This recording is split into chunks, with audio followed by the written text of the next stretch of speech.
자, 안녕하십니까. 이슈민의 주식 뉴스 공장 7월 17일 마감 브리핑을 정리를 좀 해드리도록 하겠습니다. 장중에 특이사항이라든지 우리가 좀 분석 부분들을 좀 할 내용이 있으면 이 시간을 통해 가지고 정리를 한번 하도록 하겠습니다. 자, 오늘 종합지수가 고가 돌파, 아침에 말씀을 드렸던 것처럼 야간 선물하고 상당히 밀접한 영향 부분들을 좀 가지고 있죠.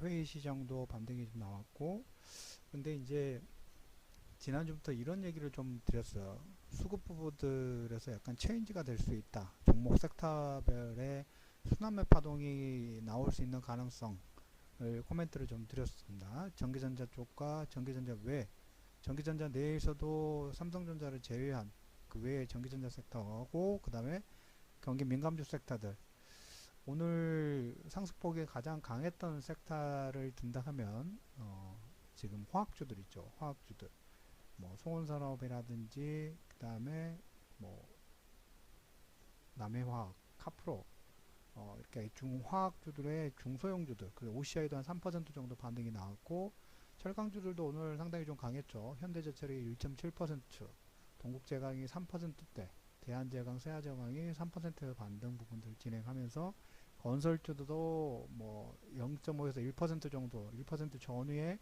상승 파동. 자동차도 약간 차별화가 되긴 되겠지만 자동차 부품 라인들이 저가 매수가 들어오는 모습들이 좀 나오고, 조선주들도 저가 매수가 좀 들어오면서 기존의 이쪽 섹터들은 조금 더디게 움직였던, 더디게 상승들이 좀 이루어졌던 그런 섹터들이죠. 그래서 키 맞추기를 서로 예전에 많이 갔던 종목군은, 실적이 좋은 종목군은 뭐 상승 파동 나오지만 그래도 기존에 소위 시장에서 주도주로 등극되지 못했던 종목군들이 밑에서 또 슬슬 올라오는데, 여기에 또 플러스 알파로 말씀을 드리면 외국인들이 오늘 7천 계약 정도 선물 매도를 했고, 그 다음에 수급이 한 500억 가까이 470억 정도 매수가 들어온 게 코스닥 쪽에 매수가 좀 들어오고 있습니다. 좀 낙폭과대하고, 코스닥 같은 경우에 제가 이 방송을 통해서 자주 말씀드렸던 부분 중에 하나가 실적이 일단 된다는 얘기를 좀 드렸죠. 실적이 나쁘지 않다, 코스닥도. 그리고 지금 전기전자 쪽, 삼성이라든 LG 쪽에 투자 확대 부분들을 진행을 하고 있기 때문에 여기에서 연관된, 그리고 지난주 우리가 주말장에 52주 신고가 종목군들의 특징에서 장비 업체들이 상당히 강하게 나오고 있고, 시장 컨센서스로 현재까지는 3조 정도도 가능성이 있어 보인다라는 얘기가 좀 보입니다. 그래서 그 부분은 꼭 잘 참고를 해주시길 바라고, 외국인들이 지금 한 달 정도의 그 코스닥 순매수 금액 부분들을, 추이 부분들 한번 좀 분석을 좀 해볼게요. 오늘이 7월 달이죠. 7월 달인데, 잠깐만요. 일주일 정도에 한 1100억 정도, 아니죠.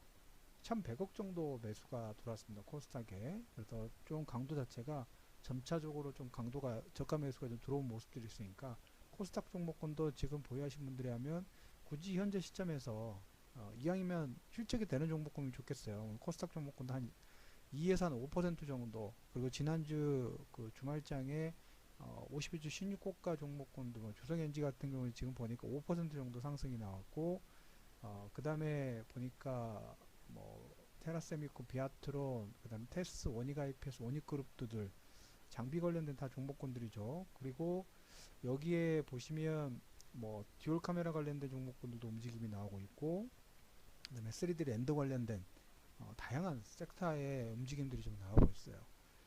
그래서 이번 주에는 잠시 후에도 또 코멘트를 좀 드리겠지만, 대형주 쪽에서는 지속적으로 그 경기 민감주 섹터 관심권 두시고, 그 다음에 중형주 쪽에서는 실적 기대하고, 지금 오늘 7월 17일인데 뭐 추경이 통과가 되느니 정부조직법이 이렇게 계속 지금 논의가 왔다 갔다, 서로 11조짜리 그 추경안인데 80억 때문에 서로 기싸움을 지금 하고 있죠.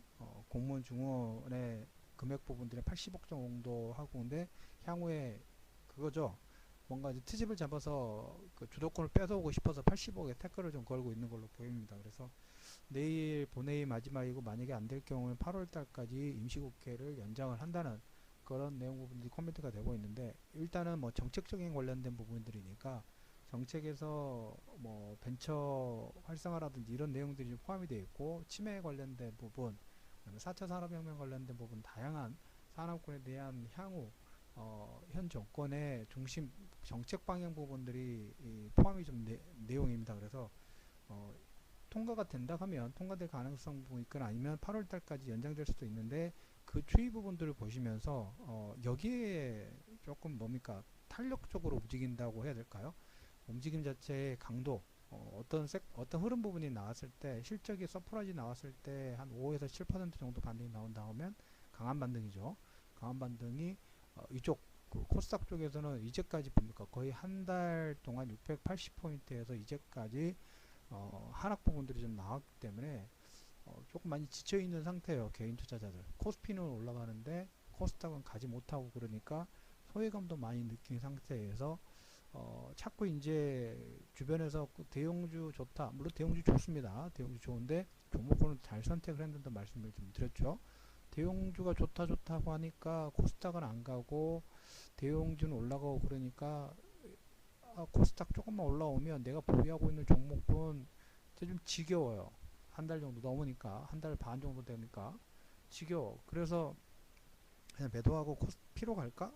라는 심리 부분도 일부 가동이 되거나, 아니면 다시 그 뭡니까 펀드로 가입하는 이런 흐름도 조금 보이고 있는 것 같습니다. 그래서 이럴 때 코스닥의 반등 부분들이 좀 진행되면 개인 투자자들 상향이 그러니까 하락에서 이렇게 돌리는 파동이 나오면 거기서 이제 비중을 확대하거나 이런 모습들이 좀 나와야 되는데, 올라간다는 생각보다 코스피로 가려고 하는 생각도 일차 좀 크고, 두 번째로 이제까지 좀 더디게 가니까 상대 수익률 부분에서 좀 많이 낮아졌죠. 더디게 가다 보니까 좀 강한 종목군으로 바꿔가려고, 아니면 다 귀찮아요. 그래서 아니면 교체 현금화를 하려고 하는 심리 자체가 상당히 커지고 있는 그 흐름 부분들이에요. 그래서 개인 투자자들이 코스닥을 비중을 각 개인들이 비중을 좀 줄이면서 갈 수도 있는 가능성. 물론 개인 투자가 코스닥을 많이 사긴 샀는데 하락할 때 계속 샀죠. 근데 올라오면 거기서 비중을 아마 축소할 가능성 자체가 커요. 그래서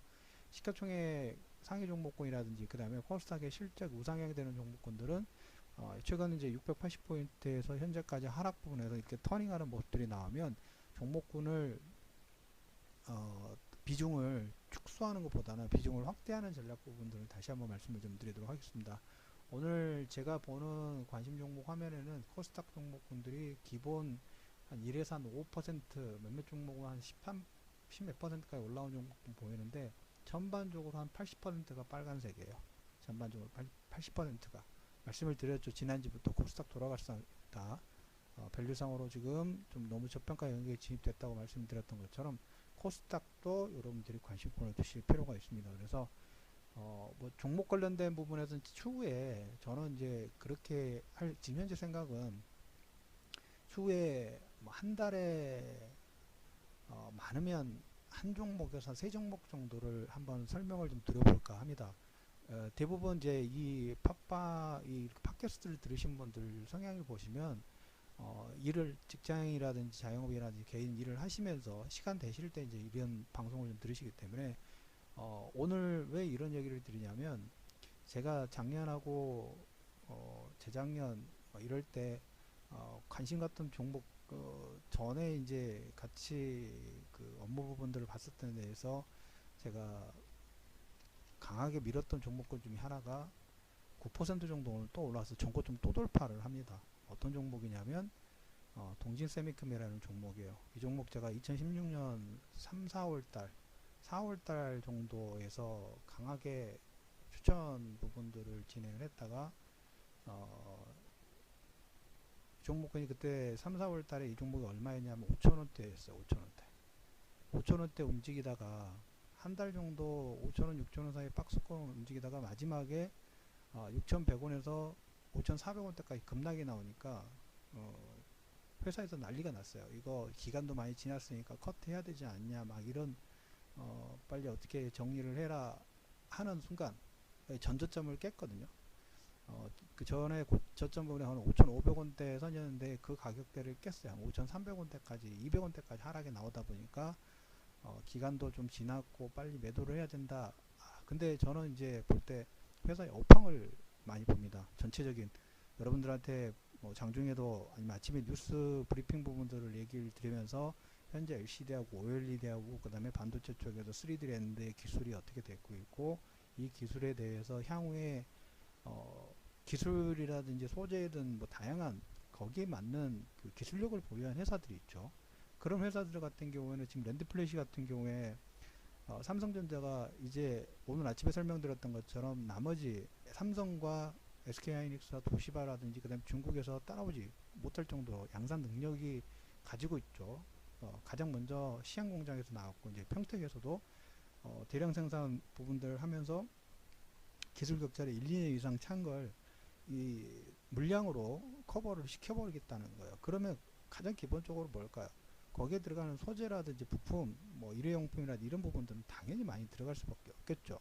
동진 세미콘 같은 경우에는 가장 메인으로 봤었던 부분, 2016년 3, 4월 달에 저희 그 같이 회무들하고 진행했던 부분이 이걸 봤어요. 평택 시안, 아니 평택이 아니라 시안 공장, 그리고 동진 세미콘 같은 경우는 중국에 이미 진출이 좀 되어 있습니다. 중국 같은 경우에 아시다시피 LCD 쪽 다양한 팹 라인들이 지금 어마어마하게 설립이 돼서 국내에서는 이미 LCD 쪽에 대한 경쟁력 부분들이 중국이 다 가지고 갔다고 말씀을 좀 드렸죠. 근데 그 부분에도 동진 세미컴은 이미 준비가 좀 되어 있는 상태였어요. 그래서 5,000원대 추천 부분들을 진행을 했고 조금 끌고 가자고 했는데 그 제도권 같은 경우에는 좀 전저점 깨지거나 기본적인 그 상식 있죠. 그 차트 보이는 형식 그리고 차트상으로도 그런 흐름이 보이니까 기간이 한 2, 3주 정도 한 달이 지나니까 매도를 권유를 했던 그런 케이스가 있었어요. 그래서 강하게 저는 그냥 두십시오 라고 했는데 그때 이제 5,000원대부터 해서 13,000원대까지 반등 부분들이 좀 나왔죠. 반등이 나왔고 그리고 다시 한 9,000원대까지 이제 쉬어가는 파동 부분을 보면서 오늘 17,000원을 넘어섰습니다. 거의 보면 5,000원대 대비 3배 이상의 상승 부분들, 거의 이제 3배에서 이제 4배 가려고 하는 상승 파동 부분들이 지금 나오고 있죠. 이런 종목권들을 저는 하셨으면 좋겠어요. 가지고 가실 때 적립식으로라도 그래서 많은 종목권들을 코멘트를 할 생각이 없어요. 왜? 그걸 다 하실 수도 없고 아침에 그 시황 브리핑 부분들을 여러분들한테 얘기 드리는 게 현재 이런 흐름 부분이 있으니까 알고는 계십시오. 알고 계시다 보면 이게 나중에 투자할 때 많은 도움이 되실 거예요. 그래서 이런 걸로 해서 한 달에 한 종목에다 2종목, 많으면 3종목 전후까지만 해서 여러분들이 편하게 적립식으로 투자하시라는 게 아니에요. 저는 여러분들한테 그런 걸 할 수 있는 그런 방송 자체가 아니니까 그냥 소개해드리는 컨텐츠를 제공하는 그 정도 차원에서 안내를 해드리면 어떻게 하니까 그 방송을 설명을 좀 해드리는 그 가이드 역할을 소개해드리는 역할로 하면 어떨까 하는 생각cũng 듭니다. 그래서 동진 세미컴 종목이 오늘 많이 올랐고 그때 또 그 전에 근무했던 곳에서 태클이 많이 들어왔던 종목이 어떤 종목이냐면 후성이라는 종목이에요. 후성이라는 종목. 그래서 이 종목도 보면 지금 오늘 또 신고가 넘어갔어요. 11,850원입니다. 제가 이제 이건 작년 2016년 2분기인가 1분기 정도 되니까 그때 가격대가 4,000원대네요. 4,000원대 초반인데 오늘 지금 거의 12,000원대까지 올라왔어요. 이 종목도 보면 신고가 파동이죠. 당연히 실적은 당연히 좋은 거예요. 실적이 좋아지는 회사예요. 실적이 좋아지는 회사고 4,000원대가 지금 보세요. 12,000원대까지 반등 부분 보였어요. 이걸 만약에 적립식으로 만약에 매수를 했다고 하면 우리가 일반 자영업이라든지 그 하신 분들은 은행 이자가 지금 1%, 2%도 안 되죠. 편안하게 매매를 하실 수 있다는 거예요. 그 대신 그게 뭐가 돼야 될까요? 음봉, 양봉에 크게 신경 쓰면 안 돼요. 산업 사이클이 어떻게 바뀌는지, 그 다음에 현재 시장에서 어떤 흐름 부분들에 관심을 두고 이 회사가 가지고 있는 기술력이 향후에도 접목이 되면서 어떻게 보면 매출처가 영업이익 부분이 늘어날 수 있는 그런 구조를 가지고 있는지, 준비가 되어 있는지, 준비가 되어 있으면서 거기에 맞는 실적 부분들을 내는지, 이런 부분들을 좀 판단을 하면 되겠죠. 그래서 그러한 종목군들이 있으면 이 시간을 통해서 가이드를 설명을 소개를 해드리는 그런 기회 부분들을 중간중간 갖도록 하겠습니다. 제 관심 종목이 지금 많은데 뭐 종목을 해서 여러분들 투자를 유도하는 그런 부분들을 하면 그 문제가 좀 생길 수 있기 때문에 저는 그냥 이런 흐름 있고 이런 산업 사이클이 있다는 설명 정도는 해드리는 걸로 마무리하도록 하겠습니다. 그래서 아무튼 코스닥 종목군들 실적이 우상향 된다고 얘기를 지난주부터 예고를 드렸죠. 코스닥 저평가 영역에 들어갔다는 얘기를 드렸고, 그 의미 부분들은 뭘까요? 제가 이제 가끔 가다 보면 코스닥의 저평가 영역에 들어갔습니다 라고 코멘트 드릴 때 하고, 자, 코스피가 이번에 이제 좀 돌릴 것 같습니다 라고 얘기 드리면, 그때 이제 이렇게 뭐 자영업이라든지 직장인 분들 하신 분들은 종목을 잘 모르실 수도 있잖아요. 처음 투자하신 분들은 종목을 모르실 수도 있어요. 그럴 경우에는 가장 쉽게 접근하는 방법 중에 하나가 뭐냐면 시장 전체를 다 사는 거예요.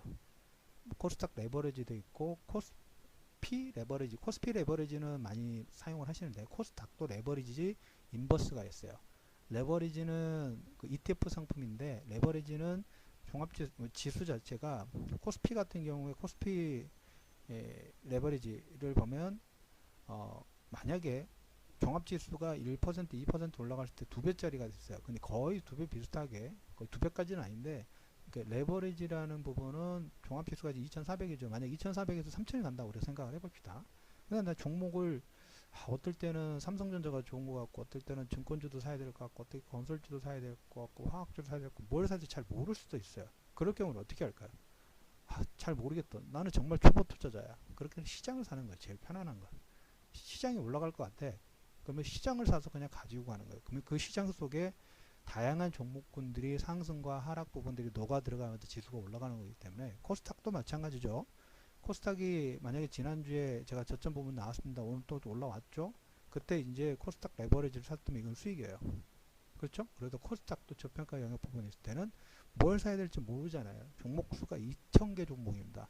2,000개 종목군인데 2,000개 종목에 대해서 그 개별 회사의 그 세부 내용 부분을 볼 때는 여러분들이 편안하게 시장을 사시는 방법도 하나의 매매 전략 부분에 가장 처음 투자를 하신 분이라든지, 아니면 어떤 종목군에 대해서 잘 모르신다든가 그럴 경우에, 그래서 그럴 경우는 이제 코스닥이라는 이렇게 레버리지 부분들을 하시고, 그래도 조금 관심권을 둔다 하면, 그래도 일단 종목을 투자를 하고 싶다, 종목에 관심권이 있다 그러면 제가 이제 가끔 여러분들한테 어떤 컨텐츠 차원에서 이제 설명해 드리는 종목군이 있죠. 한번 관심 있게 한번 보시면서 한번 자기가 연구를 해보고 그런 방법도 좋은 방법이 아닐까라는 생각 부분 드립니다.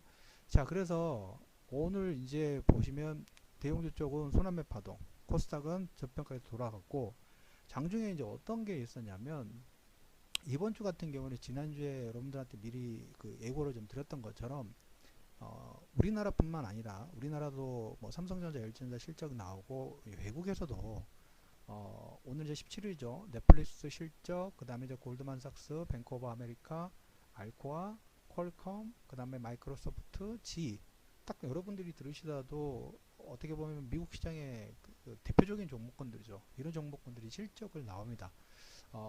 미국 시장은 아시다시피, 저는 나중에 한번 제가 특별로 한번 분석을 좀 해드릴게요. 미국이 지금 그 금융 규제 부분들 많이 완화를 하고 있어요. 완화를 하면서, 완화를 하는 내용들이 아직 뭐 보통국까지는 완전히 안 됐기 때문에, 현재 지금 어떤 가이던스를 가지고 완화를 하려고 하느냐 하면, 한마디로 딱 압축을 한다 하면, 민간 쪽에 이 대출이죠. 대출이 이 규제 부분들을 완화를 해가지고 돈이 레버리지를 쓰든 아니면 금융권에 묶여 있었던 자금, 잘 돌지 않고 묶여 있었던 자금을 규제를 풀어서 마구 여기 움직일 수 있게, 다양한 방향으로 갈 수 있게 하는 규제 완화에 대한 방향성 부분들을 명확하게 가지고 있어요. 그렇기 때문에 이제 이 부분은 나중에 아마 다양한 승수효과 부분들을 일 겁니다. 주말장에 미국의 뭐 소매 판매라든 이런 경제 지표 보면 소폭 하락이 나오면서 하반기에 금리 인상의 시그널이 좀 약해질 수 있다, 이 부분이 나 있죠. 우리 여기는 크게 민감해하지 않았으면 좋겠어요. 우리가 지금 올해 금리 인상을 두 번을 했고 하반기에 뭐 9월 달이 될 때 12월 달이든 세 번의 인사 부분들을 좀 코멘트를 했는데 금리 인상을 하든 안 하든 크게 연관성 부분들은 없어요.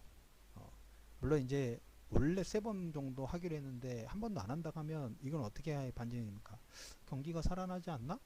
소매 판매 조금 내려갔다 해가지고 이게 별로 중요하지 않아요. 지금 시점에서는 이미 어느 정도 단계까지 올라왔고 지금 아까 말씀드렸던 것처럼 미국뿐만 아니라 우리나라도 많은 현금 부분들이 쌓여 있어요. 쌓여 있는데 이걸 어떻게 물꼬를 인프라 투자라든지 재정 정책이라든지 이런 걸 통해 가지고 민간 쪽에 더 경기를 활성화시키려고 하는 그런 쪽에 자금이 집행이 돼야 되는 거예요.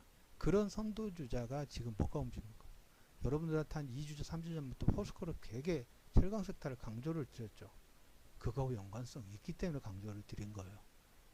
연관성 부분이 있기 때문에. 그래서 20만원대 후반대부터 지금 32만원대까지 파동이 나오고, 그걸 캐치를 잘 하신 분들은 그 부분 빨리빨리 포석 부분들 좀 하실 수 있겠죠. 그래서 미국의 금리 인상이 중요한 게 아니라 뭐 하반기에는 지금 보면 뭐 연준 의장이 연임되느냐 되지 않느냐, 그리고 자산 축소 관련된 부분 9월달 이번 달 말에 7월 말에 FOMC 회의가 있는데 이건 어떻게 나중에 생각합시다. 그래도 금리 인상, 소매 판매라든지 이런 경제 지표에 일희일비하실 필요는 없다라는 얘기를 좀 드리고, 오늘 중국장이 약간 장중에 출렁거렸어요. 중국장이 출렁거렸는데 이 부분은 오늘 뭐 나온 김에 중국장이 오늘 장중에 한 4% 정도 폭락이 나왔습니다. 그래서 중국장을 보고 이슈매님이 지난주에 오늘 아침에 중국의 GDP 성장률 보자고 했는데 중국장이 폭락이 나와서 이건 무슨 일이 있는 거 아닌가?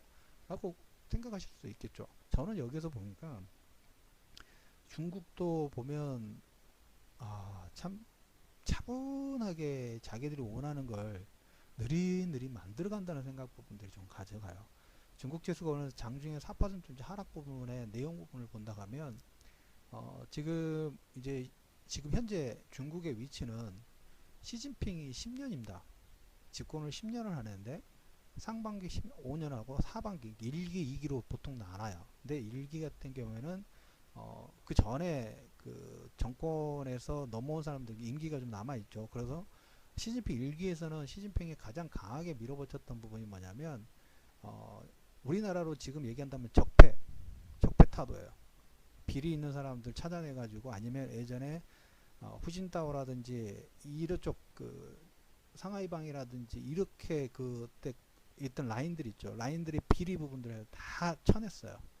쳐내고 이제 하반기에 이제 2기, 시진핑 2기에서는 이제 본격적으로 1대1로라든지 어떤 도시화라든지 이런 정책적인 부분들을 강하게 드라이브를 좀 걸 준비를 좀 하고 있어요. 그리고 거기에 연관되는 부분이 최근에 우리가 이제 성강통이라든지 후강통 얘기를 많이 들으셨던 분이 있을 거예요. 뭐 처음 들으면 이게 뭔 얘기하면 쉽게 생각하세요. 성강통 후강통 부분은 그냥 어디 뭐 이렇게 생각하지 마시고, 외국인들이 중국 증시에 좀 더 편안하게 매매할 수 있는 출구를 어떤 창구를 만들어 놓았다고 생각하시면 돼요. 심플하게, 너무 복잡하게 생각하지 마시고. 자, 그래서 이제 최근에 중국에서 어떤 3단계 전략 부분이 나오냐면 성강통, 후강통이라는 주식 거래하는 시스템 부분에 좀 확대를 했고, 그 다음에 이제 채권통이라고 해가지고 중국의 다양한 채권들 있죠. 뭐 국채라든지 이런 부분 채권, 모든 채권들을 외국인들이 편안하게 매매하실 수 있는 창구를 하나 이제 오픈을 했어요. 근데 저는 개인적으로 이 채권에 얼마나 활성화되는 게 이제 시작했으니까, 여러분 금융시장에서 개업을 이제 했는데 뭐 바로 활성화되지는 않겠죠. 그래서 당분간은 중국이 이 채권통에서 채권 수요 부분들을 나중에 점점 키워야 되는 그런 당위성 자체가 있습니다. 그건 나중에 한번 설명드리겠고요. 그래서 내실적으로 뭐 국유기업들이 부실화되는 부분들이 좀 많았는데 그걸 일단 잡아야 돼요. 그래서 어떻게 보면 철강 섹터 움직였을 때, 철강주 부분 설명드렸을 때 그런 얘기를 드렸죠. 철강 구조조정 부분들을 좀 빠르게 진행하고 있다. 왜 그러냐면 중국 자체적으로 보면 부실화가 가장 컸던 부분 중에 하나가 뭐냐면 국유기업인데 워낙 덩치가 커요.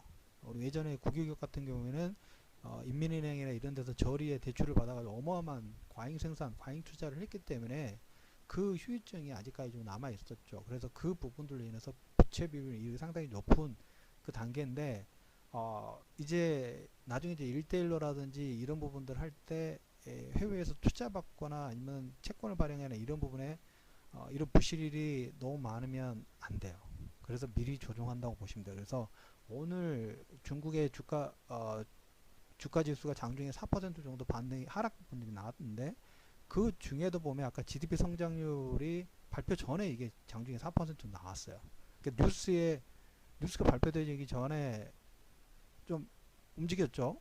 그래서 GDP 성장률도 좋게 나왔고 그 다음에 산업 생산도 예상치는 6.5%였는데 7.6%, 소매 판매도 10.6%였는데 11%. 자, 우리는 여기서 보자고요. 다른 거 보지 마시고 중국 경기가 하락이 아니라 계속 살아나고 있구나. 그런데 금융 규제 부분들 어떻게 보면 향후에 어떤 국유기업에 대한 부실화를 미리 차단하고 그 다음에 이제 주식 투기라든지 유동수 규제 부분들을 강화를 하기 위해서 좀 더 안정적으로 이걸 컨트롤할 수 있는 금융안정발전위원회를 설립을 했어요. 시진핑이 주말에 13, 14인가요? 그때 이런 내용들을 조사를 해가지고 진행을 했습니다.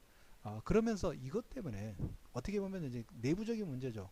글로벌이라든지 회사 그 경기 자체가 나빠서 하락폭이 나온 게 아니라 이런 게 생기니까 혹시나 중국은 한번 마음 정해지면 드라이브 무섭게 걸잖아요. 그래서 혹시나 이렇게 규제 완화가 아니라 뭔가 규제책을 좀 옥죄는 역할이 나오지 않을까 해서 화들짝 놀린 거죠. 그래서 한 장중에 4% 정도 하락폭이 나왔다. 자, 그런데 4% 하락이 나왔다고 해서 뭐 경기가 뭐가 안 좋나 뭔가 안 좋나 이런 생각하지 마시고 반대로 경기 지표는 조금 전에 좋다고 말씀드렸죠. 호주 달러가 2년 내 최고치 올라왔어요. 호주 같은 경우에는 우리가 단순하게 보면 원자재를 많이 생산하는 국가 중에 하나예요. 그래서 이 호주의 주가 상승 부분들이 나온다는 것은 의미 부분 한편으로는 글로벌 경기가 뭔가 원활하게 잘 돌아가고 있는 거예요. 왜? 물건을 많이 만들어야 되는데 원재료 부분들을 이제 뭐 호주라든지 이렇게 이런 나라에서 가져다가 그 뭡니까 러시아라든지 그 다음에 중동 지역에서 석유 가져다가 석유를 생산을 해가지고 전력 생산하고 아니면 그것도 추가 제품 부분 나오죠. 그래서 철광석을 가져다가 석탄이라든지 이런 화력 부분들이 아니라 철광석 그 포철 쪽에서도 납품 부분들 좀 하기 때문에 여기가 지금 호주 달러가 2년 내 최고치에 올라갔다는 것은 중국의 주말에 미국의 부진한 경제 지표, 그래서 금리 인상 부분이 지연되는데 중국의 경제 지표 부분도 올라가고 있죠. 그래서 긍정적인 시그널로 보시면 될 것 같아요. 그리고 장중에 중국의 한 4% 정도 하락 부분들은 너무 크게 우려하실 사항 부분은 아직까지는 아닌 것 같고, 이번 주는 아까 말씀을 좀 드렸던 것처럼 넷플릭스 실적, 그 다음에 22 통화정책 K가 20일 정도 예정이 좀 되어 있습니다. 그 부분에 포커스를 조금 더 하실 필요가 있다는 얘기를 좀 드려보도록 하겠습니다. 그래서 오늘 정리를 하자면 코스닥에 돌아간다. 그리고 처음 투자하신 분들은 제가 뭐 시간이 될 때 뭐 아직 급한 건 아니니까 한 달에 한두 종목 정도 편안하게 매매하실 수 있는 매매도 하셔도 되지 않을까로 사료되는 제 개인적인 생각으로 사료되는 종목권 안내를 추후에 시간 되면 한 번씩 해드리겠다는 얘기 드리고 그 표본이 동질 세미캠이라든지 후성이라는 이런 종목군이 아마 좋은 본보기가 좀 될 거예요. 지금 한 종목은 진행 중에 있으니까. 그래서 그런 내용 부분을 추후에 좀 말씀을 드렸다고 말씀을 드리고, 그리고 처음 투자하신 분들은 쉽게 하실 수 있는 부분들은 레버리지를 매매를 하시는 것도, 아니면 또 반대로 또 시장이 너무 만약에 고평가 영역 부분들로 들어올 수도 있겠죠. 그럴 경우에는 나는 뭐 종목이 어떻게 되는지 모르겠지만 시장이 좀 하락을 할 것 같아. 그랬을 때는 여러분들이 레버리지하고 반대되는 상품이 인버스 상품이라고 있습니다. 인버스 상품을 그냥 주식하고 똑같아요. 주식처럼 호가가 있고 매수 매도 단가 부분들이 있기 때문에 코스닥 레버리지, 코스닥 인버스라는 상품 부분들을 사면서 지수 상승, 하락에 여러분들이 상품 매매 투자 부분들을 진행하실 수 있다는 얘기로, 그러면 월요일장 7월 17일입니다. 한주 오늘 저는 이제 이번 주 초반에는 지난주에 말씀드렸죠. 정부 정책 관련된 부분에서 내일 추경안이라든가 정부조직법이 통과되는 여부 그냥 좀 태클 걸지 말고 좀 그냥 좀 밀어줬으면 좋겠어요.